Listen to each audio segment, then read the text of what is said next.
बोलिए खाटू नरेश की जय, शीश के दानी की जय।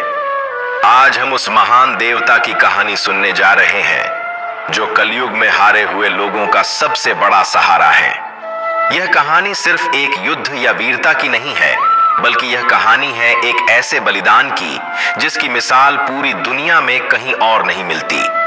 यह कहानी महाभारत के उस वीर योद्धा की है जिसने अपने शीश का दान देकर भगवान कृष्ण का भी दिल जीत लिया था।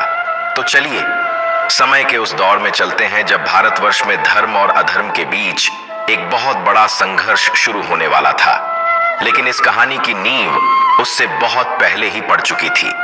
यह बात उस समय की है जब पांडव अपने जीवन के सबसे कठिन दौर से गुजर रहे थे। लाक्षागृह की आग से बचकर पांडव अपनी जान बचाने के लिए घने जंगलों में भटक रहे थे। यह वह समय था जब उनकी मुलाकात राक्षसी हिडिंबा से हुई। भीम, जो पांडवों में सबसे ताकतवर थे, उनका विवाह हिडिंबा से हुआ। यह विवाह कोई साधारण घटना नहीं थी, क्योंकि इसी विवाह से एक महान वंश आगे बढ़ने वाला था। कुछ समय बाद भीम और हिडिंबा को एक पुत्र प्राप्त हुआ जिसका नाम रखा गया घटोत्कच। घटोत्कच जन्म से ही बहुत विशाल और ताकतवर था, क्योंकि उसमें एक वीर क्षत्रिय और एक मायावी राक्षसी दोनों का खून था। घटोत्कच का सिर घड़े जैसा था और उसके बाल बिल्कुल नहीं थे, इसलिए उसका नाम घटोत्कच पड़ा। पांडव अपना वनवास पूरा कर आगे बढ़ गए, लेकिन हिडिंबा और घटोत्कच वहीं जंगल में रह गए। घटोत्कच बड़ा हुआ और उसका विवाह कामकटंकटा नाम की कन्या से हुआ, जिसे कुछ जगहों पर मोरवी या अहिलावती भी कहा जाता है। वह भी बहुत गुणवान और शक्तिशाली थीं। समय बीतता गया और वह शुभ घड़ी आ ही गई जब इस धरती पर उस महान आत्मा का जन्म होने वाला था जिसे आज हम बाबा श्याम के नाम से पूजते हैं। घटोत्कच और उनकी पत्नी के घर एक सुंदर बालक ने जन्म लिया। यह बालक कोई साधारण बच्चा नहीं था। जब उसने जन्म लिया तो उसके सिर के बाल बब्बर शेर के बालों की तरह खड़े थे और बहुत घने थे। इसी कारण से उस बालक का नाम बर्बरीक रखा गया। बर्बरीक बचपन से ही बहुत ही तेजस्वी और निडर थे।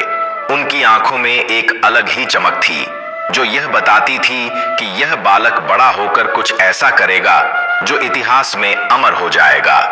बर्बरीक अपनी मां के बहुत लाडले थे। मां अहिलावती और दादी हिडिंबा ने उन्हें बचपन से ही धर्म और वीरता की शिक्षा देनी शुरू कर दी थी। जंगल के शांत वातावरण में बर्बरीक का बचपन बीत रहा था। वह रोज अपनी मां से वीरों की कहानियां सुना करते थे। उनकी मां उन्हें बताती थी कि असली वीर वह नहीं है जो अपनी ताकत का गलत इस्तेमाल करे, बल्कि असली वीर वह है जो धर्म के रास्ते पर चले और दूसरों की रक्षा करे। बर्बरीक अपनी मां की हर बात को बहुत ध्यान से सुनते और उसे अपने जीवन में उतारने की कोशिश करते। जैसे जैसे बर्बरीक बड़े हो रहे थे, उनकी ताकत भी बढ़ती जा रही थी। वह खेल खेल में ही बड़े बड़े पेड़ों को उखाड़ फेंकते और जंगली जानवरों से मुकाबला कर लेते थे। लेकिन इतनी ताकत होने के बाद भी उनका मन बहुत कोमल था। वह किसी को दुख में नहीं देख सकते थे।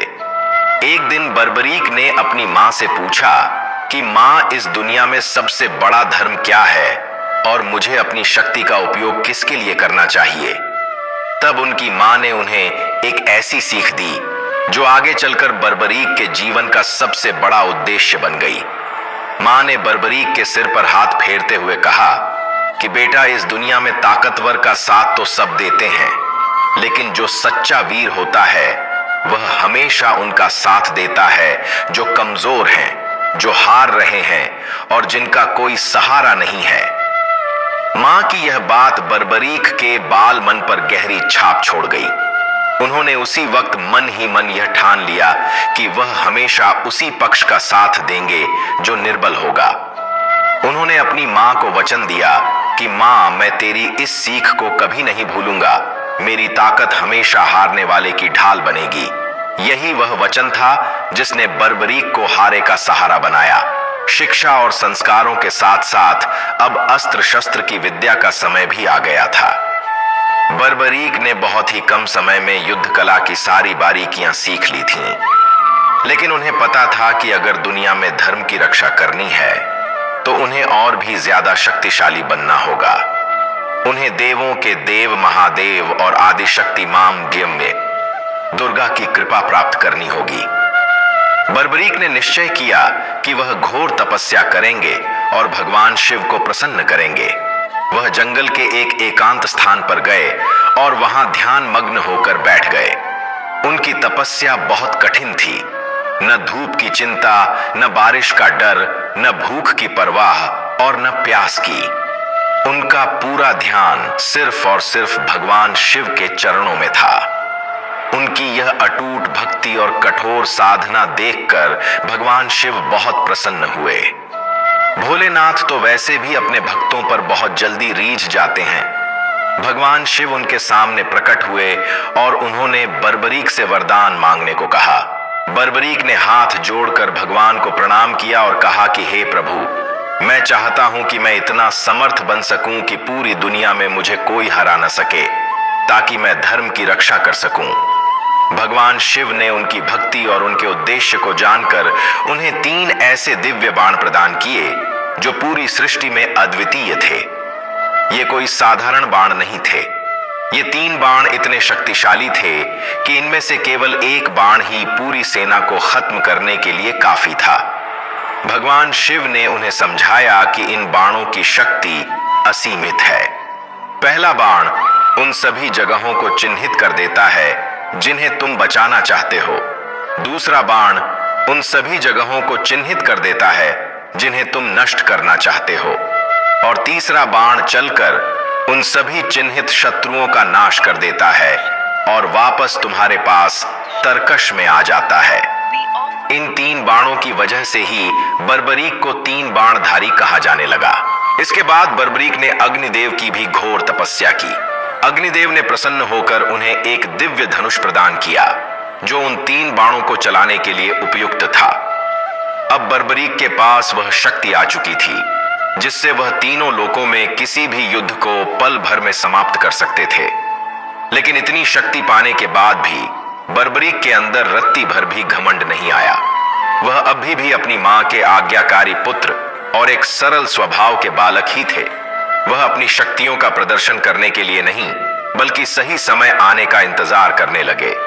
उधर दूसरी तरफ हस्तिनापुर में हालात बिगड़ते जा रहे थे। कौरवों और पांडवों के बीच की तनातनी अब युद्ध के कगार 2 पर पहुंच चुकी थी। दुर्योधन की हठ और शकुनी की चालों ने शांति के सारे रास्ते बंद कर दिए थे। अंततः यह तय हो गया कि अब कुरुक्षेत्र के मैदान में महायुद्ध होगा। यह खबर हवा की तरह चारों दिशाओं में फैल गई। हर कोई इस युद्ध की चर्चा कर रहा था। देश विदेश के राजा अपनी अपनी सेनाएं लेकर कुरुक्षेत्र की ओर बढ़ रहे थे। कोई कौरवों की तरफ था तो कोई पांडवों की तरफ। यह खबर जब जंगल में बर्बरीक और उनकी मां तक पहुंची तो बर्बरीक का मन भी विचलित हो उठा। उनके अंदर का क्षत्रिय रक्त उबाल मारने लगा। उन्होंने सुना कि उनके पितामह पांडव और उनके ताऊ इस युद्ध में भाग ले रहे हैं। बर्बरीक तुरंत अपनी मां के पास गए और बोले कि मां, मैंने सुना है कि कुरुक्षेत्र में एक बहुत बड़ा युद्ध होने वाला है। कहते हैं कि वहां वीरों का जमावड़ा लगेगा और धर्म अधर्म का फैसला होगा। मां, मेरी भी बड़ी इच्छा है कि मैं उस युद्ध को अपनी आंखों से देखूं। मैं देखना चाहता हूं कि वहां कौन कौन से वीर आए हैं और वे कैसे युद्ध करते हैं। मां अहिलावती जानती थीं कि उनका बेटा अब बड़ा हो गया है और उसमें अपार शक्ति है, लेकिन एक मां का दिल तो हमेशा अपने बच्चे की सुरक्षा को लेकर चिंतित रहता है। उन्होंने बर्बरीक की आंखों में वह उत्साह देखा और समझ गईं कि अब इसे रोकना संभव नहीं है। मां ने अनुमति देते हुए कहा कि ठीक है पुत्र, तुम जाओ और उस युद्ध को देखो, लेकिन मेरी एक बात हमेशा याद रखना। बर्बरीक ने पूछा कि कौन सी बात मां? तब मां ने उन्हें उनका बचपन का वचन याद दिलाया। उन्होंने कहा कि बेटा, तुम जा तो रहे हो, लेकिन अगर वहां तुम्हें युद्ध करने की नौबत आ जाए या तुम्हें किसी का पक्ष लेना पड़े तो तुम किसका साथ दोगे? बर्बरीक ने मुस्कुराते हुए कहा कि मां, यह भी कोई पूछने की बात है? आपने ही तो मुझे सिखाया है कि हमेशा कमजोर का साथ देना। मैं वहां जाऊंगा, सब कुछ देखूंगा और अगर मैंने देखा कि कोई पक्ष हार रहा है और उसे मेरी जरूरत है तो मैं उसी का साथ दूंगा जो हार रहा होगा। मैं हारे का सहारा बनूंगा। मां ने बर्बरीक से पक्का वचन लिया। बर्बरीक ने अपने अस्त्र शस्त्र उठाए, अपना नीला घोड़ा तैयार किया और अपनी मां के चरण स्पर्श करके आशीर्वाद लिया। मां ने विजय भव का आशीर्वाद दिया और बर्बरीक अपने नीले घोड़े पर सवार होकर कुरुक्षेत्र की ओर चल पड़े। उनका घोड़ा बहुत ही तीव्र गति से हवा से बातें करता हुआ दौड़ रहा था। बर्बरीक के कंधों पर वही 3 बाण और हाथ में दिव्य धनुष था। उनके चेहरे पर एक अद्भुत तेज था। वह किसी साधारण योद्धा की तरह नहीं बल्कि एक साक्षात काल की तरह लग रहे थे। रास्ते में बर्बरीक सोच रहे थे कि यह युद्ध कैसा होगा, वहां कैसे कैसे योद्धा होंगे। उन्हें अपनी शक्ति पर पूरा भरोसा था, लेकिन उन्हें यह गुमान नहीं था। उनका उद्देश्य सिर्फ युद्ध देखना और अपनी मां के वचन को निभाना था। इधर भगवान श्री कृष्ण जो अंतर्यामी हैं, उन्हें सब पता था। वे जानते थे कि बर्बरीक कुरुक्षेत्र की ओर आ रहे हैं। श्री कृष्ण यह भी जानते थे कि बर्बरीक के पास जो 3 बाण हैं, वे कितने विनाशकारी हैं। उन्हें पता था कि अगर बर्बरीक ने युद्ध में हिस्सा लिया तो यह युद्ध 18 दिन नहीं बल्कि कुछ ही पलों में समाप्त हो जाएगा। और सबसे बड़ी समस्या यह थी कि बर्बरीक ने अपनी मां को वचन दिया था कि वह हारने वाले का साथ देंगे। श्री कृष्ण जानते थे कि युद्ध में एक समय ऐसा जरूर आएगा जब कौरव हारने लगेंगे। अगर कौरव हारने लगे तो बर्बरीक अपने वचन के अनुसार कौरवों की तरफ चले जाएंगे और पांडवों का नाश कर देंगे। और अगर पांडव हारने लगे तो वह पांडवों का साथ देंगे। इस तरह तो वह एक पेंडुलम की तरह दोनों तरफ से सेनाओं को मारते रहेंगे और अंत में केवल वही जीवित बचेंगे। यह धर्म की स्थापना के लिए उचित नहीं था। इसलिए भगवान श्री कृष्ण ने सोचा कि बर्बरीक की परीक्षा लेनी होगी और इस समस्या का कोई समाधान निकालना होगा। भगवान श्री कृष्ण ने एक ब्राह्मण का वेश धारण किया और बर्बरीक के रास्ते में एक पीपल के पेड़ के नीचे जाकर खड़े हो गए। वे बहुत ही साधारण से गरीब ब्राह्मण लग रहे थे। जब बर्बरीक वहां से गुजरे तो ब्राह्मण वेशधारी कृष्ण ने उन्हें रोका। बर्बरीक ने अपना घोड़ा रोका और बड़े आदर के साथ ब्राह्मण को प्रणाम किया। बर्बरीक ने पूछा कि हे ब्राह्मण देवता, आप यहाँ इस निर्जन वन में क्या कर रहे हैं और क्या मैं आपकी कोई सेवा कर सकता हूँ? ब्राह्मण बने कृष्ण ने मुस्कुराते हुए बर्बरीक को ऊपर से नीचे तक देखा और बोले कि बेटा, तुम तो बहुत छोटे से बालक लग रहे हो, लेकिन तुम्हारा वेश तो किसी महायोद्धा जैसा है। तुम इतनी तेजी से कहां जा रहे हो? बर्बरीक ने विनम्रता से उत्तर दिया कि महाराज, मैं कुरुक्षेत्र जा रहा हूं। वहां महाभारत का युद्ध होने वाला है। मैं उसी युद्ध को देखने जा रहा हूं और अगर जरूरत पड़ी तो मैं उसमें भाग भी लूंगा। ब्राह्मण ने हंसते हुए कहा कि तुम युद्ध लड़ोगे?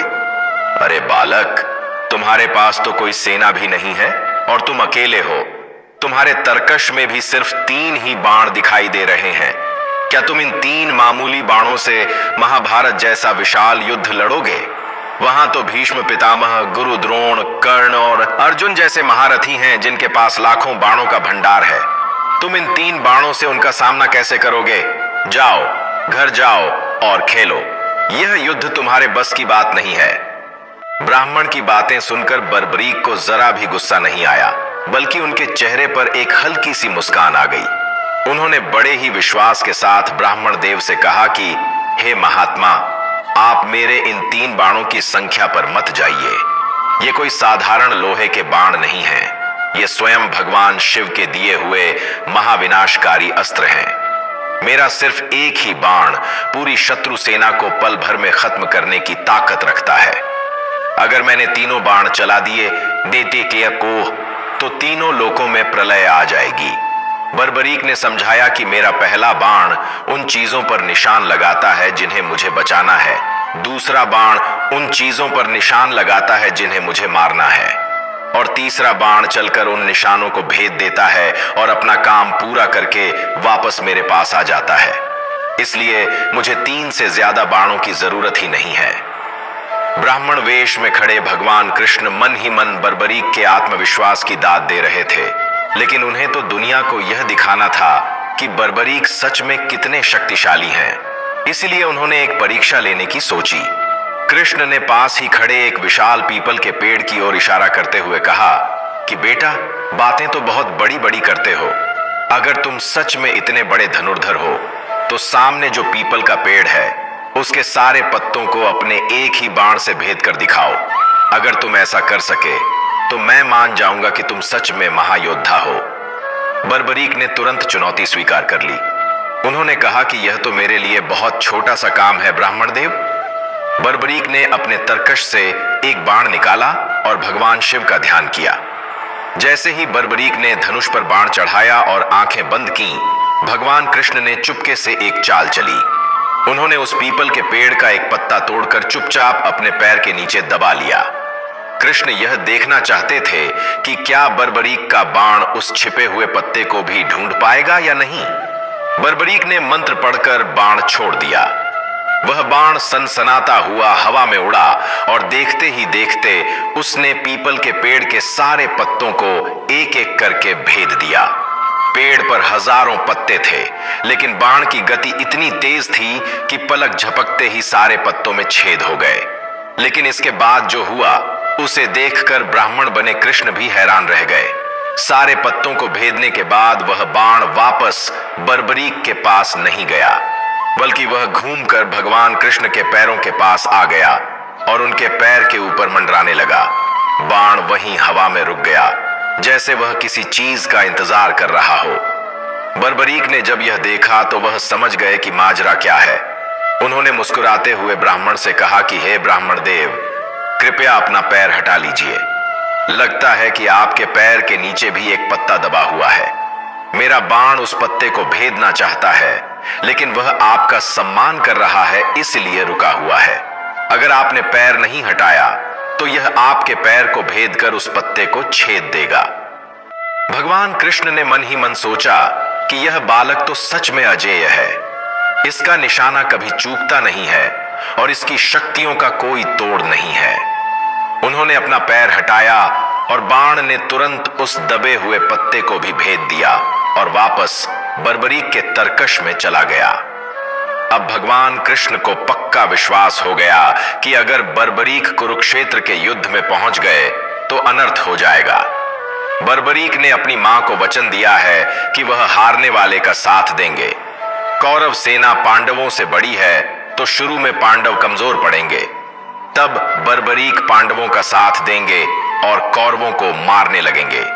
जैसे ही कौरव कम हो जाएंगे और हारने लगेंगे तो बर्बरीक कौरवों की तरफ चले जाएंगे और पांडवों को मारने लगेंगे। इस तरह तो वह दोनों पक्षों को खत्म कर देंगे। भगवान कृष्ण जानते थे कि धर्म की स्थापना के लिए पांडवों का जीतना जरूरी है और बर्बरीक के रहते यह संभव नहीं था। भगवान कृष्ण ने एक गहरी सांस ली और बर्बरीक की ओर देखा। उन्होंने सोचा कि अब दान मांगने का समय आ गया है। ब्राह्मण ने बर्बरीक से कहा कि बेटा, मैं तुम्हारी वीरता से बहुत प्रसन्न हुआ। तुम सच में महान हो, लेकिन क्या तुम इस ब्राह्मण को कुछ दान दोगे? क्षत्रिय का धर्म होता है ब्राह्मण को संतुष्ट करना। बर्बरीक तो दानी स्वभाव के थे ही। उन्होंने हाथ जोड़कर कहा कि आज्ञा दीजिए महाराज, मेरे पास जो कुछ भी है मैं आपको देने के लिए तैयार हूं। आप मांगिए, आपको क्या चाहिए? ब्राह्मण ने कहा कि सोच लो बालक, बाद में मुकर मत जाना। बर्बरीक ने कहा कि मैं एक क्षत्रिय हूं और रघुकुल की परंपरा का पालन करता हूं। प्राण जा सकते हैं लेकिन मेरा वचन नहीं जाएगा। आप निसंकोच मांगिए। तब ब्राह्मण वेशधारी कृष्ण ने वह मांगा जिसकी कल्पना भी किसी ने नहीं की थी। उन्होंने कहा कि हे वीर, इस महायुद्ध के शुरू होने से पहले रणभूमि की पूजा के लिए एक ऐसे वीर के शीश का दान चाहिए जो सर्वश्रेष्ठ हो, और इस पूरी धरती पर तुमसे बड़ा वीर और कोई नहीं है। इसलिए मुझे दान में तुम्हारा शीश चाहिए। यह सुनते ही धरती और आकाश जैसे थम गए। एक पल के लिए बर्बरीक भी सन्न रह गए। कोई भी साधारण मनुष्य होता तो शायद डर जाता या भाग खड़ा होता, लेकिन बर्बरीक तो महान घटोत्कच के पुत्र और भीम के पौत्र थे। वीरता उनकी रग रग में थी। उन्हें यह समझते देर नहीं लगी कि एक साधारण ब्राह्मण कभी किसी का शीश नहीं मांग सकता। इतनी अद्भुत शक्ति और ऐसी विचित्र मांग कोई देवता ही कर सकता है। बर्बरीक ने बड़े गौर से उस ब्राह्मण को देखा और कहा कि हे देव, आप कोई साधारण ब्राह्मण नहीं है। मेरा शीश हाजिर है। मैंने वचन दिया है तो मैं पीछे नहीं हटूंगा। लेकिन शीश देने से पहले मेरी एक शर्त है। मैं जानना चाहता हूं कि आप वास्तव में कौन हैं। कृपया अपने असली रूप में आइए और मुझे दर्शन दीजिए, तभी मेरी यह अंतिम इच्छा पूरी होगी। बर्बरीक की यह बात सुनकर भगवान कृष्ण बहुत भावुक हो गए। उन्होंने देखा कि मृत्यु सामने खड़ी है, फिर भी इस बालक के चेहरे पर कोई शिकन नहीं है, बल्कि एक अपार भक्ति है। भगवान कृष्ण ने अपनी माया समेटी और बर्बरीक को अपने विराट रूप के दर्शन दिए। भगवान का वह रूप देखकर बर्बरीक धन्य हो गए। साक्षात शंख, चक्र, गदा और पद्म धारण किए हुए श्री कृष्ण उनके सामने खड़े थे। बर्बरीक ने नतमस्तक होकर उन्हें प्रणाम किया और कहा कि प्रभु, मुझे तो पहले ही शक हो गया था, अब मेरा जीवन सफल हो गया। भगवान ने बर्बरीक को समझाया कि हे पुत्र, यह युद्ध धर्म और अधर्म का है। इस युद्ध भूमि की पूजा के लिए सबसे बड़े वीर की बलि की आवश्यकता थी और मैंने तीनों लोकों में देखा, तुमसे बड़ा दानी और तुमसे बड़ा वीर कोई नहीं मिला, इसलिए मैंने तुम्हारा चुनाव किया। बर्बरीक ने हाथ जोड़कर कहा कि प्रभु, आपने मुझे इस योग्य समझा, यह मेरा सौभाग्य है। मैं अपना शीश आपको अर्पित करता हूं। लेकिन प्रभु, मेरी एक अंतिम इच्छा अभी भी बाकी है। मैं घर से यह सोचकर निकला था कि मैं महाभारत का युद्ध देखूंगा। मैंने अपनी मां से वादा किया था, अब अगर मैं अपना शीश दे दूंगा तो मैं यह युद्ध कैसे देख पाऊंगा। मेरी यह इच्छा अधूरी रह जाएगी। जब ब्राह्मण वेशधारी भगवान श्री कृष्ण ने बर्बरीक से उनका शीश मांग लिया तो एक पल के लिए वहां सन्नाटा छा गया। हवाएं जैसे थम सी गईं। लेकिन बर्बरीक, जो बचपन से ही वीरों की कहानियां सुनकर बड़े हुए थे, उनके चेहरे पर डर की एक लकीर तक नहीं आई। उन्होंने बहुत ही गहराई से उस ब्राह्मण की आंखों में देखा। बर्बरीक समझ चुके थे कि एक साधारण इंसान, चाहे वह कोई भी हो, राह चलते किसी से उसका सिर नहीं मांग सकता। और शीश मांगने के बाद भी उस ब्राह्मण के चेहरे पर जो तेज और शांति थी, वह बता रही थी कि यह कोई सामान्य घटना नहीं है। बर्बरीक ने हाथ जोड़कर बहुत ही विनम्रता के साथ कहा कि हे विप्रवर, हे ब्राह्मण देवता, मैं अपना वचन कभी नहीं तोड़ता। रघुकुल की रीत है और क्षत्रिय का धर्म है कि अगर जुबान दे दी तो फिर पीछे हटने का सवाल ही नहीं उठता।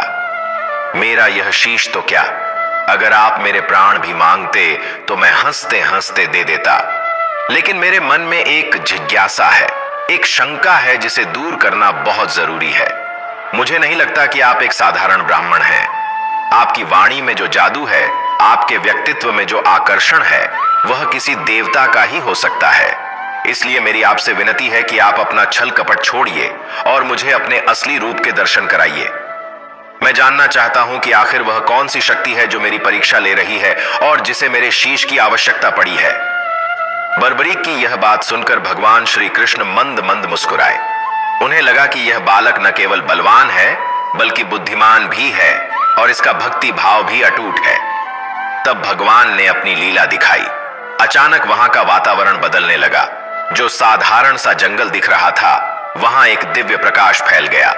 भगवान श्री कृष्ण ने उस ब्राह्मण के वेश को त्याग दिया और अपने वास्तविक अलौकिक रूप में आ गए। बर्बरीक ने देखा कि उनके सामने साक्षात त्रिभुवन के स्वामी खड़े हैं। उनके सिर पर मोर मुकुट सजा हुआ था, कानों में मकराकृत कुंडल हिल रहे थे, गले में वैजयंती माला अपनी सुगंध बिखेर रही थी और उनके सांवले शरीर पर पीतांबर बिजली की तरह चमक रहा था। उनके चार हाथों में शंख, चक्र, गदा और पद्म सुशोभित थे। भगवान का वह विराट और दिव्य रूप देखकर बर्बरीक की आंखें फटी की फटी रह गईं। उनका रोम रोम पुलकित हो उठा। ऐसा रूप जिसके दर्शन के लिए बड़े बड़े ऋषि मुनि हजारों साल तपस्या करते हैं, वह रूप आज बर्बरीक के सामने सहज ही प्रकट था। बर्बरीक तुरंत घुटनों के बल बैठ गए और उनकी आंखों से प्रेम के आंसू बहने लगे। उन्होंने गदगद कंठ से कहा कि हे प्रभु, हे द्वारकाधीश, मुझे क्षमा करें कि मैं आपको पहचान नहीं पाया। मेरा जीवन धन्य हो गया। आज मेरा जन्म लेना सफल हो गया। प्रभु, अब मुझे मरने का कोई दुख नहीं होगा, क्योंकि स्वयं परमात्मा मेरे सामने खड़े होकर मेरा शीश मांग रहे हैं। इससे बड़ा सौभाग्य और क्या हो सकता है। भगवान श्री कृष्ण ने बर्बरीक को उठाया और बहुत ही स्नेह से कहा कि पुत्र बर्बरीक, तुम वास्तव में महान हो। तुम्हारी वीरता और दानवीरता आने वाले युगों तक याद रखी जाएगी। तब बर्बरीक ने पूछा कि प्रभु, लेकिन मुझे एक बात बताइए, आखिर मेरे शीश की आवश्यकता क्यों पड़ी? क्या मेरे शीश के बिना यह महाभारत का युद्ध शुरू नहीं हो सकता था? भगवान श्री कृष्ण ने गंभीर होकर समझाया कि हे वीर, यह युद्ध सामान्य युद्ध नहीं है। यह धर्म और अधर्म के बीच का महासंग्राम है। रणभूमि की पूजा के लिए और युद्ध की सफलता के लिए रणचंडी को प्रसन्न करने हेतु एक ऐसे वीर की बलि की आवश्यकता थी जो सर्वगुण संपन्न हो, जो 32 लक्षणों से युक्त हो और जो इस धरती का सर्वश्रेष्ठ वीर हो। मैंने पूरी सृष्टि में दृष्टि दौड़ाकर देख लिया, पांडवों के खेमे में और कौरवों के खेमे में भी देखा, लेकिन तुम्हारे सिवा मुझे ऐसा कोई वीर नहीं मिला जो इस बलिदान के योग्य हो। तुम ही वह पात्र हो जो अपनी बलि देकर धर्म की स्थापना में सबसे बड़ा योगदान दे सकते हो। तुम्हारे शीश के दान से ही यह युद्ध पवित्र होगा। भगवान की बात सुनकर बर्बरीक का सीना गर्व से चौड़ा हो गया। उन्होंने सोचा कि मेरे शरीर का उपयोग धर्म के काम आ रहा है, इससे अच्छी बात और क्या हो सकती है। लेकिन तभी उनके मन में एक टीस उठी। एक अधूरी इच्छा ने उन्हें बेचैन कर दिया। उन्होंने भगवान की ओर कातर निगाहों से देखा और कहा कि प्रभु, आपकी आज्ञा शिरोधार्य है। मैं अभी अपना शीश काटकर आपके चरणों में अर्पित कर दूंगा, लेकिन मेरी एक बहुत बड़ी इच्छा अधूरी रह जाएगी। मैं अपने घर से अपनी मां से यह वादा करके निकला था कि मैं महाभारत का युद्ध देखूंगा। मैंने सुना है कि इस युद्ध में देश विदेश के राजा आएंगे, बड़े बड़े अस्त्र शस्त्र चलेंगे, आकाश बाणों से ढक जाएगा। मेरी बहुत इच्छा थी कि मैं उस दृश्य को अपनी आंखों से देखूं। अगर मैं अभी अपना शीश दे दूंगा तो मेरी वह इच्छा, मेरी मां को दिया वह वचन टूट जाएगा। क्या कोई ऐसा उपाय है प्रभु, जिससे मैं शीश भी दे सकूं और युद्ध भी देख सकूं? भगवान श्री कृष्ण तो करुणा के सागर हैं। वे अपने भक्त की हर इच्छा पूरी करते हैं। उन्होंने बर्बरीक के सिर पर हाथ रखा और उन्हें एक अद्भुत वरदान दिया। भगवान ने कहा कि हे बर्बरीक, तुम्हारी यह इच्छा जरूर पूरी होगी। तुम निश्चिंत होकर अपना शीश दान करो। मैं तुम्हें वरदान देता हूं कि तुम्हारा सिर तुम्हारे धड़ से अलग होने के बाद भी जीवित रहेगा। तुम्हारी आंखों की रोशनी और तुम्हारी चेतना अंत तक बनी रहेगी। तुम मृत्यु को प्राप्त नहीं होगे जब तक यह युद्ध समाप्त नहीं हो जाता। तुम इस पहाड़ी की सबसे ऊंची चोटी पर विराजमान होकर पूरे युद्ध का आनंद ले सकोगे। तुम देखोगे कि धर्म कैसे जीतता है और अधर्म का नाश कैसे होता है। यह मेरा वचन है तुम्हें। भगवान का वरदान पाकर बर्बरीक की खुशी का ठिकाना न रहा। अब उनके मन में रत्ती भर भी मोह या दुख नहीं बचा था। उन्होंने तुरंत अपनी कमर से अपनी तलवार निकाली। वह दृश्य बड़ा ही रोंगटे खड़े कर देने वाला था। एक तरफ साक्षात भगवान खड़े थे और दूसरी तरफ एक भक्त अपनी भक्ति का सबसे बड़ा सबूत देने जा रहा था। बर्बरीक ने अपनी आंखें बंद की, अपनी मां अहिलावती और अपने पिता घटोत्कच का स्मरण किया। उन्होंने अपने गुरुओं को मन ही मन नमन किया और भगवान श्री कृष्ण का जयकारा लगाया। इसके बाद बिना हाथ कांपे, बिना किसी डर के, बर्बरीक ने अपनी तलवार अपनी ही गर्दन पर चलाई और एक ही झटके में अपना शीश काटकर भगवान के चरणों में रख दिया। जैसे ही वह शीश धरती पर गिरा, आकाश से देवताओं ने फूलों की वर्षा शुरू कर दी। चारों दिशाओं में बर्बरीक की जय, महान दानी की जय के नारे गूंजने लगे। हवाओं में एक पवित्र सुगंध फैल गई। ऐसा बलिदान न तो भूतो न भविष्यति, यानी न पहले कभी हुआ था और न कभी होगा। भगवान श्री कृष्ण ने बड़े ही आदर और प्रेम के साथ उस कटे हुए शीश को अपने हाथों में उठाया। उस शीश से अभी भी तेज निकल रहा था और बर्बरीक की आंखें खुली थीं, जिनमें भगवान के लिए अपार श्रद्धा थी। भगवान ने उस शीश को अमृत से सींचा ताकि वह युद्ध के अंत तक तरोताजा रहे, सड़े नहीं और गले नहीं। फिर भगवान श्री कृष्ण ने उस शीश को ले जाकर कुरुक्षेत्र के पास स्थित एक बहुत ऊंची पहाड़ी की चोटी पर एक ऊंचे पेड़ या स्तंभ पर स्थापित कर दिया। वह जगह ऐसी थी जहां से कुरुक्षेत्र का कोना कोना साफ दिखाई देता था। वहां से बर्बरीक का शीश हर सैनिक, हर रथ और हर घटना को स्पष्ट देख सकता था। अब बर्बरीक का शीश वहां स्थापित हो चुका था। उधर नीचे मैदान में युद्ध की तैयारियां अंतिम चरण में थीं। दोनों पक्षों की सेनाएं आमने सामने खड़ी थीं। एक तरफ कौरवों की विशाल अक्षौहिणी सेना थी, जिसमें भीष्म पितामह जैसे अनुभवी, गुरु द्रोण जैसे ज्ञानी, कर्ण जैसे महादानी और दुर्योधन जैसे हठी योद्धा थे। दूसरी तरफ पांडवों की सेना थी, जो संख्या में कम जरूर थी, लेकिन उनके साथ धर्म था और स्वयं भगवान श्री कृष्ण थे। माहौल में तनाव इतना ज्यादा था कि उसे महसूस किया जा सकता था। शंखों की आवाज गूंजने लगी थी। हाथियों की चिंगाड़ और घोड़ों की टाप से धरती कांप रही थी। बर्बरीक का शीश ऊपर पहाड़ी से यह सब देख रहा था। उनके लिए यह किसी खेल जैसा ही रोमांचक दृश्य था। वे उत्सुकता से देख रहे थे कि अब क्या होगा। तभी युद्ध के मैदान के बीचों बीच अर्जुन का रथ आकर रुका। अर्जुन ने देखा कि सामने उसके अपने ही सगे संबंधी खड़े हैं। भीष्म पितामह, जिन्होंने उसे गोद में खिलाया था, गुरु द्रोण, जिन्होंने उसे धनुष पकड़ना सिखाया, अपने भाई, अपने मित्र, इन सबको देखकर अर्जुन का गांडीव हाथ से छूटने लगा। अर्जुन मोह में पड़ गए। वे रथ के पिछले हिस्से में जाकर बैठ गए और कृष्ण से बोले कि केशव, मैं युद्ध नहीं कर सकता। मैं अपनों को मारकर राज नहीं भोगना चाहता। बर्बरीक ऊपर से यह सब देख रहे थे। वे सोच रहे थे कि अर्जुन जैसा महायोद्धा आज इतना कमजोर क्यों पड़ रहा है। लेकिन तभी उन्होंने देखा कि भगवान श्री कृष्ण ने अर्जुन को उपदेश देना शुरू किया। वह गीता का ज्ञान, जो आज पूरी मानवता के लिए एक मार्गदर्शक है, बर्बरीक ने साक्षात भगवान के मुख से सुना। उन्होंने देखा और सुना कि कैसे कृष्ण अर्जुन को समझा रहे हैं कि आत्मा अमर है, शरीर नश्वर है और क्षत्रिय का धर्म युद्ध करना है, परिणाम की चिंता करना नहीं। बर्बरीक के शीश ने गीता के उस पूरे ज्ञान को आत्मसात किया। यह भी उनका एक सौभाग्य था कि युद्ध देखने के साथ साथ उन्हें ब्रह्म ज्ञान भी मिल रहा था। काफी देर समझाने के बाद और अपना विराट रूप दिखाने के बाद अर्जुन का मोह भंग हुआ। अर्जुन ने फिर से गांडीव उठाया और टंकार की। उस टंकार की आवाज से पूरा कुरुक्षेत्र गूंज उठा और फिर वह महायुद्ध शुरू हुआ जिसका इंतजार देवता भी कर रहे थे। तीरों की बारिश शुरू हो गई। बर्बरीक बड़े ध्यान से देख रहे थे।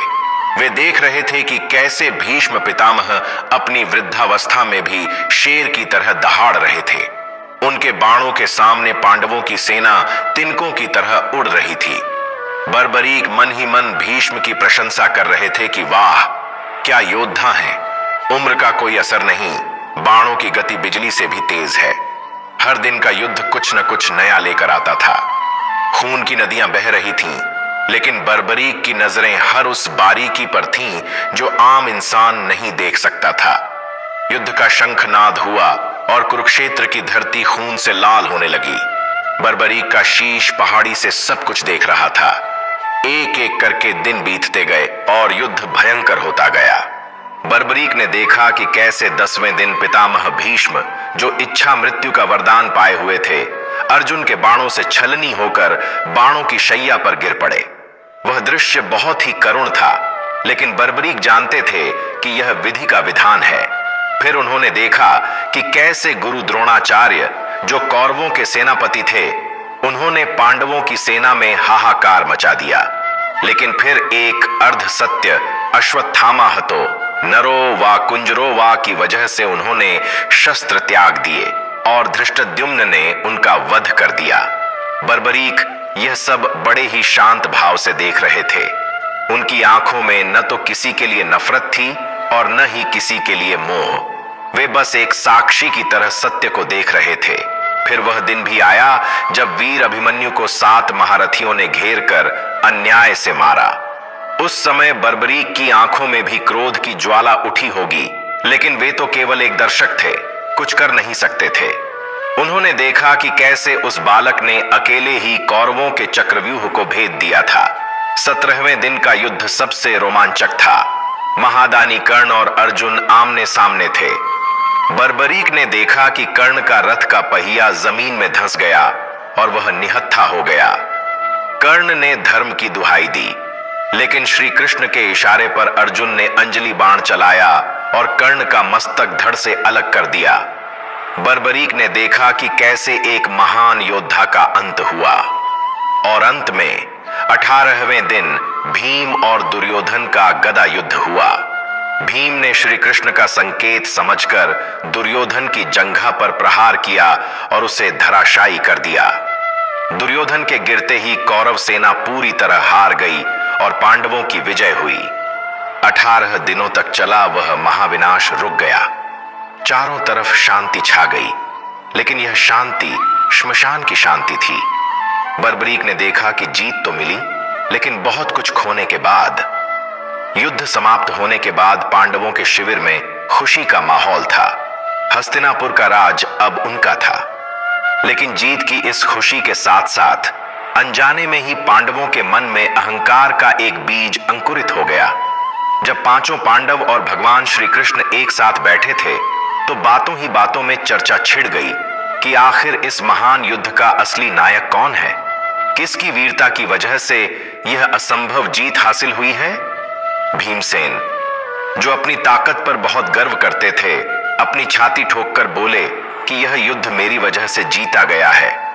मैंने ही दुर्योधन, दुशासन और 100 कौरवों को अपनी गदा से यमलोक पहुंचाया है। अगर मैं न होता तो कौरवों की विशाल सेना का सामना कौन करता? इसलिए असली श्रेय मुझे मिलना चाहिए। उधर अर्जुन भी कहां चुप रहने वाले थे। उन्हें अपने गांडीव धनुष पर बहुत नाज था। उन्होंने कहा कि भ्राता भीम, आप भूल रहे हैं कि पितामह भीष्म और महारथी कर्ण जैसे योद्धाओं को किसने हराया। अगर मेरा गांडीव न चलता तो क्या हम यह युद्ध जीत पाते? यह विजय मेरे और मेरे धनुष की वजह से हुई है। नकुल और सहदेव ने भी अपनी तलवारबाजी के किस्से सुनाने शुरू कर दिए। हर कोई खुद को सर्वश्रेष्ठ साबित करने में लगा था। भगवान श्री कृष्ण वहां चुपचाप बैठे मुस्कुरा रहे थे। वे देख रहे थे कि जिन पांडवों ने धर्म के लिए इतना बड़ा युद्ध लड़ा, अब वे ही मैं और मेरा के चक्कर में पड़ रहे हैं। जीत का नशा इंसान की बुद्धि को कैसे हर लेता है, यह उसका जीता जागता उदाहरण था। जब बहस बहुत बढ़ गई और कोई फैसला नहीं हो पाया, तो सभी पांडवों ने श्री कृष्ण की ओर देखा। युधिष्ठिर ने कहा कि केशव, आप ही निर्णय करें। आप तो पूरे समय युद्ध में हमारे साथ थे। आप ही बताइए कि हम में से सर्वश्रेष्ठ योद्धा कौन है। श्री कृष्ण ने बड़ी चतुराई से कहा कि हे पांडवों, मैं तो पूरे समय अर्जुन के रथ के घोड़े संभालने में और सारथी का धर्म निभाने में व्यस्त था। मेरा ध्यान तो धूल और शोर में था। मैं ठीक से देख ही नहीं पाया कि कौन कैसे लड़ रहा था। मैं इसका फैसला नहीं कर सकता। पांडव निराश हो गए। तब कृष्ण ने कहा कि निराश मत हो। एक व्यक्ति है जिसने इस युद्ध को बहुत बारीकी से देखा है। वह एक पल के लिए भी रणभूमि से नहीं हटा। हमें उसी के पास चलना चाहिए। वही दूध का दूध और पानी का पानी कर सकता है। पांडवों ने पूछा कि ऐसा कौन है प्रभु? तब कृष्ण ने उस ऊंची पहाड़ी की ओर इशारा किया और कहा कि बर्बरीक, घटोत्कच का पुत्र और भीम का पौत्र। मैंने उसके शीश को उस पहाड़ी पर स्थापित किया था ताकि वह अपनी इच्छा अनुसार युद्ध देख सके। वह अभी भी जीवित है और जागृत है।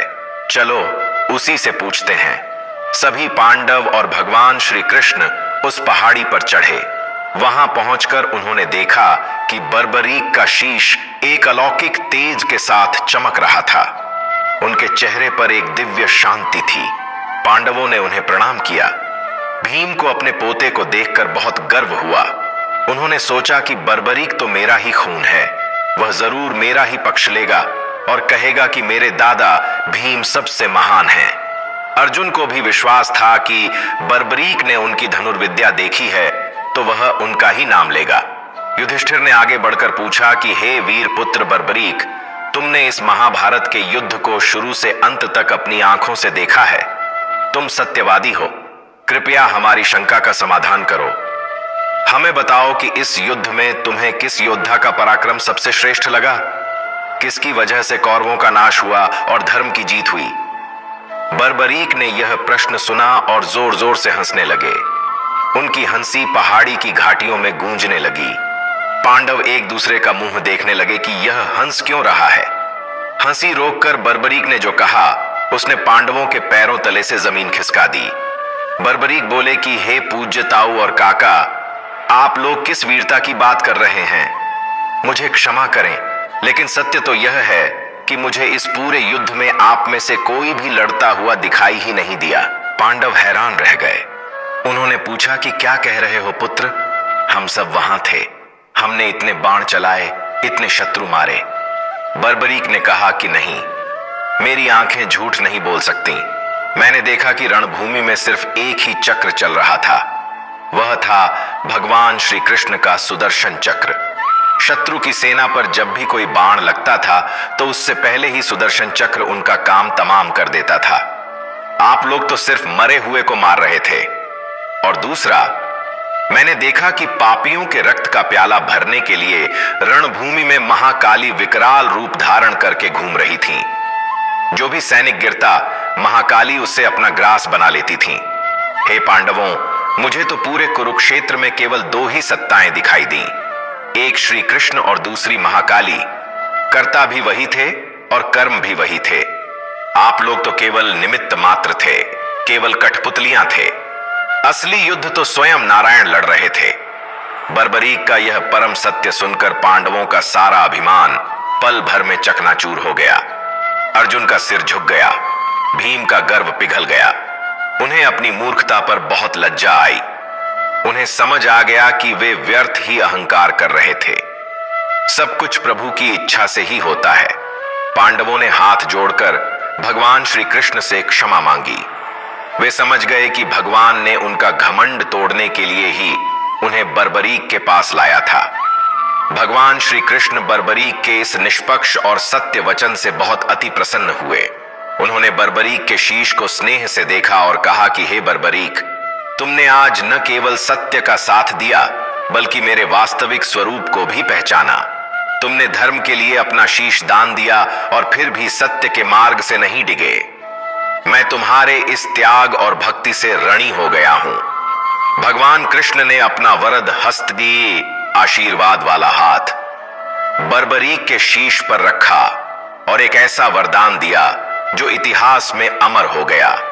भगवान बोले कि हे वीर, कलयुग में धर्म का ह्रास होगा और अधर्म बढ़ेगा। उस समय लोग स्वार्थी हो जाएंगे, लेकिन उस घोर कलयुग में तुम मेरे नाम से पूजे जाओगे। चूंकि तुमने अपना शीश मुझे दान दिया है और मेरा वर्ण श्याम सांवला एक ही है, इसलिए आज से तुम्हारा नाम श्याम होगा। पूरी दुनिया तुम्हें खाटू श्याम के नाम से जानेगी। मैं तुम्हें अपनी सारी शक्तियां और अपना तेज प्रदान करता हूं। जो भी भक्त, चाहे वह कितना भी पापी क्यों न हो, अगर सच्चे मन से तुम्हारे दरबार में आएगा तो तुम उसकी पुकार सुनोगे। तुम हारे का सहारा कहलाओगे। जब इंसान हर तरफ से हार जाएगा, दुनिया उसे ठुकरा देगी, तब तुम उसका हाथ थामोगे। तुम्हारे दरबार में जो भी खाली झोली लेकर आएगा, वह मालामाल होकर जाएगा। तुम्हारा यह शीश भक्तों की मनोकामना पूरी करने वाला कामधेनु बनेगा। समय का पहिया अपनी गति से घूमता रहा। द्वापर युग समाप्त हो गया और भगवान श्री कृष्ण अपने धाम लौट गए। पांडवों का भी समय पूरा हुआ और वे भी हिमालय गल गए। सदियां बीत गईं, मौसम बदलते रहे, साम्राज्य बने और बिगड़े, लेकिन वह पवित्र शीश खाटू नगरी की मिट्टी में सुरक्षित दबा रहा। भगवान श्री कृष्ण के वरदान के अनुसार उस शीश को कलयुग में प्रकट होना था। वह स्थान जहां शीश दबा हुआ था, वह एक घने जंगल जैसा बन गया था। वहां आसपास के गांव के लोग अपनी गायें चराने लाया करते थे। उस समय खाटू गांव में एक राजा का राज था, जिनका नाम था रूप सिंह चौहान। राजा रूप सिंह बहुत ही धार्मिक और न्यायप्रिय राजा थे। उनकी पत्नी रानी नर्मदा कंवर भी ईश्वर की बड़ी भक्त थीं। प्रजा सुखी थी। लेकिन उन्हें यह नहीं पता था कि उनकी धरती के नीचे दुनिया का सबसे बड़ा खजाना छिपा हुआ है। उस गांव में एक ग्वाला रहता था जिसके पास बहुत सारी गायें थीं। उन गायों में एक गाय थी जिसका नाम कपिला था। वह गाय बहुत ही अद्भुत थी। ग्वाला रोज उसे जंगल में चरने के लिए छोड़ देता था। कुछ दिनों से ग्वाले ने एक अजीब बात नोटिस की। वह देखता था कि जब शाम को कपिला गाय घर वापस आती थी तो उसके थनों में दूध नहीं होता था। ग्वाला बड़ा परेशान हुआ। उसने सोचा कि शायद कोई जंगल में चोरी छिपे मेरी गाय का दूध निकाल लेता है, या फिर गाय ने दूध देना बंद कर दिया है। इस रहस्य को जानने के लिए एक दिन ग्वाले ने फैसला किया कि वह चुपके से कपिला गाय का पीछा करेगा।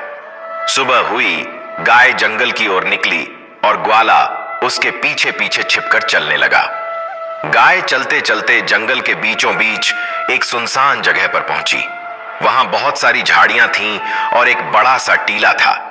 ग्वाले ने जो देखा उस पर उसे अपनी आंखों पर विश्वास नहीं हुआ। उसने देखा कि कपिला गाय उस टीले के ऊपर जाकर खड़ी हो गई और अचानक उसके थनों से अपने आप दूध की धार बहने लगी। वह दूध सीधा उस जमीन के अंदर समा रहा था।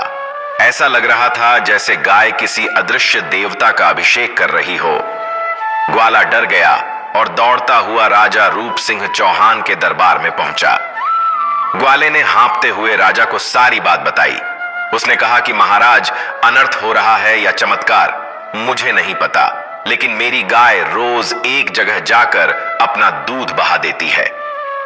राजा रूप सिंह को पहले तो विश्वास नहीं हुआ, लेकिन जब उन्होंने ग्वाले की घबराहट देखी तो उन्होंने खुद जाकर देखने का निर्णय लिया। राजा अपने सैनिकों और मंत्रियों के साथ उस जंगल में गए। उन्होंने भी अपनी आंखों से वही चमत्कार देखा। राजा समझ गए कि इस जमीन के नीचे जरूर कोई दैवीय शक्ति है। राजा ने तुरंत अपने सैनिकों को आदेश दिया कि इस स्थान की खुदाई की जाए, लेकिन बहुत सावधानी से। खुदाई शुरू हुई। फावड़े चलने लगे, मिट्टी हटाई जाने लगी। गांव के लोग भी वहां जमा हो गए। सबके दिलों की धड़कनें तेज थीं। काफी गहराई तक खोदने के बाद अचानक फावड़ा किसी पत्थर जैसी चीज से टकराया और एक टन की आवाज आई। सैनिकों ने धीरे धीरे मिट्टी हटाई तो वहां एक शालिग्राम पत्थर जैसा विशाल शीश दिखाई दिया। वह शीश इतना तेजस्वी था कि उससे नजरें नहीं हट रही थीं। वह वही बर्बरीक का शीश था जो हजारों सालों बाद भगवान कृष्ण के वरदान को पूरा करने के लिए प्रकट हुआ था। शीश मिलते ही राजा रूप सिंह चौहान को उसी रात एक सपना आया। सपने में उन्हें एक भव्य और दिव्य पुरुष के दर्शन हुए, जिन्होंने कहा कि राजन, मैं महाभारत काल का वीर बर्बरीक हूं। भगवान श्री कृष्ण के वरदान से मुझे कलयुग में श्याम नाम मिला है। अब मेरे प्रकट होने का समय आ गया है। तुम मेरा एक मंदिर बनवाओ और मेरी सेवा करो। राजा की नींद खुली तो वे पसीने से लथपथ थे, लेकिन उनका मन एक अजीब सी खुशी से भरा हुआ था। राजा ने अपनी रानी नर्मदा कंवर को यह सपना सुनाया। रानी तो पहले से ही भक्त थीं। उन्होंने कहा कि महाराज, यह तो हमारा सौभाग्य है कि भगवान हमारे राज्य में प्रकट हुए हैं। हमें तुरंत मंदिर निर्माण का कार्य शुरू करना चाहिए। राजा ने ज्योतिषियों और पंडितों को बुलाया। शुभ मुहूर्त निकाला गया। वह दिन कार्तिक महीने के शुक्ल पक्ष की एकादशी का दिन था, जिसे आज हम देवउठनी एकादशी भी कहते हैं। इसी पवित्र दिन बाबा श्याम के शीश को विधि विधान से स्थापित किया गया। इसलिए 11 एकादशी का दिन बाबा श्याम को सबसे प्रिय है और भक्त इस दिन विशेष रूप से व्रत रखते हैं और कीर्तन करते हैं। मंदिर तो बन गया, लेकिन बाबा की महिमा के चमत्कार तुरंत दिखाई देने लगे। एक बहुत प्रसिद्ध कथा है जो बताती है कि बाबा श्याम अपने भक्तों के लिए कितने दयालु हैं। उसी समय के आसपास एक और घटना घटी जिसने लोगों के विश्वास को पक्का कर दिया। कहते हैं कि एक बार मुगल बादशाह औरंगजेब अपनी सेना लेकर मंदिरों को तोड़ने के लिए निकला था। वह खाटू श्याम जी के मंदिर की तरफ भी बढ़ा। जब वह मंदिर के पास पहुंचा तो उसने देखा कि मंदिर के अंदर से एक अजीब सी रोशनी आ रही है। औरंगजेब ने अपनी तलवार निकाली और शिवलिंग या मूर्ति को खंडित करने के लिए आगे बढ़ा, लेकिन जैसे ही उसने प्रहार करना चाहा, मंदिर के विग्रह मूर्ति से रक्त की धारा फूट पड़ी। साथ ही औरंगजेब की सेना के घोड़े बिहर गए और सैनिक उल्टे पांव भागने लगे। कहते हैं कि औरंगजेब भी उस शक्ति को देखकर डर गया और वहां से भाग खड़ा हुआ। बाबा श्याम ने अपने मंदिर और अपने अस्तित्व की रक्षा स्वयं की। यह खबर आग की तरह फैल गई कि खाटू वाले बाबा साक्षात जागृत देव हैं। धीरे धीरे खाटू धाम की ख्याति बढ़ने लगी। राजा रूप सिंह चौहान के बाद उनके वंशजों ने भी मंदिर की सेवा जारी रखी। आज जो हम विशाल मंदिर देखते हैं, उसका पुनर्निर्माण और विस्तार बाद में दीवान अभय सिंह जी ने करवाया था। मंदिर की वास्तुकला बहुत ही सुंदर है। संगमरमर का काम, चांदी के दरवाजे और सोने का पत्र चढ़ा हुआ शिखर भक्तों का मन मोह लेता है। लेकिन मंदिर की सुंदरता से ज्यादा महत्व वहां के वातावरण का है। जैसे ही कोई भक्त तोरण द्वार के मंदिर का प्रवेश द्वार से अंदर कदम रखता है, उसे ऐसा लगता है जैसे वह किसी दूसरी दुनिया में आ गया हो। वहां की हवा में अगरबत्ती और इत्र की सुगंध घुली रहती है। चारों तरफ हाथी घोड़ा पालकी, जय कन्हैया लाल की और श्याम बाबा की जय के नारे गूंजते रहते हैं। भक्त घंटों लाइन में खड़े रहते हैं, लेकिन उन्हें थकान नहीं होती, क्योंकि उन्हें पता है कि बस कुछ पलों में उन्हें अपने सांवरे का दीदार होने वाला है। अब बात करते हैं बाबा श्याम के सबसे बड़े मेले की, जो फाल्गुन महीने में लगता है। होली के आसपास खाटू नगरी का नजारा देखने लायक होता है। देश दुनिया से लाखों भक्त वहां पहुंचते हैं। इस मेले की सबसे खास बात है निशान यात्रा। निशान का मतलब है एक विशेष प्रकार का झंडा। भक्त रींग्स, एक पास का शहर, से पैदल चलकर खाटू धाम तक आते हैं। यह दूरी लगभग 17 से 18 किलोमीटर की है। भक्त अपने हाथों में केसरिया, नीले या रंग बिरंगे झंडे, निशान लिए होते हैं। इन निशानों पर बाबा श्याम का चित्र, नारियल और मोर पंख लगा होता है। यह निशान विजय का प्रतीक है। जैसे बर्बरीक ने महाभारत में धर्म की विजय के लिए शीश दिया था, वैसे ही भक्त यह निशान चढ़ाकर बाबा को यह विश्वास दिलाते हैं कि हम आपके भरोसे हैं और आप हमारी जीत करवाएंगे। नंगे पैर, नाचते गाते, गुलाल उड़ाते हुए भक्त जब रींग से खाटू की तरफ बढ़ते हैं, तो ऐसा लगता है जैसे भक्ति का कोई समुद्र उमड़ आया हो। रास्ते में जगह जगह भंडारे लगे होते हैं। कोई पानी पिला रहा होता है, कोई शरबत बांट रहा होता है, कोई थके हुए भक्तों के पैर दबा रहा होता है। यहाँ कोई अमीर नहीं, कोई गरीब नहीं, सब सिर्फ श्याम प्रेमी होते हैं। बाबा श्याम का श्रृंगार भी अपने आप में एक अद्भुत दर्शन है। हर दिन बाबा का अलग अलग फूलों से श्रृंगार किया जाता है। कभी गुलाबों से, कभी गेंदे से, तो कभी विदेशी फूलों से। उनका बागा, वस्त्र इतना सुंदर होता है कि भक्त देखते ही रह जाते हैं। कहते हैं कि बाबा श्याम की आंखों में एक ऐसा सम्मोहन है कि जो एक बार उनकी आंखों में देख लेता है, वह अपना दिल वहीं हार आता है।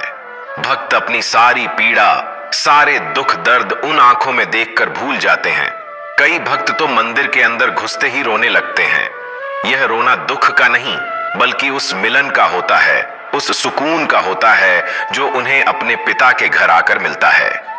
बाबा श्याम को लखदातार इसलिए कहा जाता है क्योंकि वे बिना गिने देते हैं। वे यह नहीं देखते कि मांगने वाला कौन है। जो भी श्रद्धा से हाथ फैलाता है, उसकी झोली भर जाती है। लोगों के इतने काम बने हैं, इतनी मन्नतें पूरी हुई हैं कि आज हर घर में खाटू श्याम जी की तस्वीर और कीर्तन सुनाई देता है। हारे हुए व्यापारी, बीमार लोग, संतान की चाह रखने वाले दंपति, सबकी आशा की आखिरी किरण बाबा श्याम ही हैं। कलयुग के इस दौर में जहां इंसान इंसान का दुश्मन बना बैठा है, खाटू धाम एक ऐसी जगह है जहां भाईचारा और प्रेम देखने को मिलता है। वहां कोई ऊंच नीच नहीं है। वहां सब एक ही कतार में खड़े होकर अपने बारी का इंतजार करते हैं। बाबा श्याम की कहानी हमें यही सिखाती है कि त्याग कभी व्यर्थ नहीं जाता। बर्बरीक ने एक पल में अपना शीश दे दिया था और बदले में उन्हें अनंत काल के लिए अमृता मिल गई। यह हमें सिखाता है कि अगर हम भी अपने अहंकार, अपने घमंड और अपने बुरे विचारों का त्याग करके ईश्वर की शरण में जाएं, तो ईश्वर हमें भी अपना लेते हैं। आज भी हर 11 को, हर फाल्गुन को खाटू नगरी श्याम के रंग में रंग जाती है और यह सिलसिला तब तक चलता रहेगा जब तक यह सृष्टि रहेगी, क्योंकि श्री कृष्ण का वरदान कभी झूठा नहीं हो सकता। आज वही खाटू धाम पूरी दुनिया में आस्था का केंद्र है। वहां लाखों भक्त जय श्री श्याम, हारे का सहारा, बाबा श्याम हमारा का जयकारा लगाते हुए जाते हैं। वहां जाने वाले को एक अजीब सा सुकून मिलता है। कहते हैं कि बाबा श्याम के पास कोई दिखावा नहीं चलता, बस भाव चलता है। अगर आपकी आंखों में आंसू हैं और दिल में सच्चा भाव है, तो बाबा श्याम बिना मांगे ही सब कुछ दे देते हैं। वह बर्बरीक, जिसने महाभारत में अपना शीश दिया था, आज कलयुग का सबसे बड़ा अवतारी देवता बन गया है। उनकी महिमा का गुणगान शब्दों में नहीं किया जा सकता। बस इतना जान लीजिए कि जिसका कोई नहीं होता, उसके खाटू वाले श्याम होते हैं।